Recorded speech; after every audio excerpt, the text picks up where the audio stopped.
Hi everyone, I'm Rachel from Ellii, and in this video I'll be showing you how to archive and disconnect students. This is how you can remove a student you no longer teach so that you can use their license to invite a new one. So without further ado, let's get started. First, log into your account in the top right corner. Once you have logged in, click the Everything button at the top and click Classroom from the menu. From here, click the class you'd like to archive the students from. On your class page, click the Students tab at the top. From here, click the three dots next to the student's name you'd like to archive, and click Archive from the menu. A pop-up will appear with more information about archiving a student. If all of this looks good, click the blue Archive button at the bottom. That student is then archived from your account. To view your list of archived students, click Everything at the top and click Classroom from the menu. From here, click Students at the top. Right below, you'll see a tab that says Archived. Click this to view your list of archived students.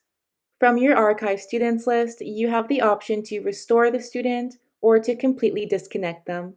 Click the three dots next to their name and choose the option from the menu. Restoring the student adds them back to your class, and disconnecting the student removes them from your account completely. Please note, disconnecting a student does not remove the account from the system, it only removes their account from yours. If you would like to archive more than one student at a time, click the Everything button at the top and click Classroom from the menu. From here, click Students at the top.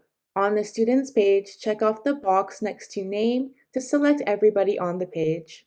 From here, you can click Archive at the bottom to archive all of the students selected.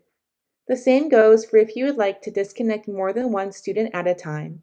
Click the Archive tab and then check off the box next to Name.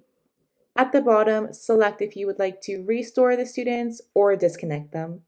That is it for this video on how to archive and disconnect students.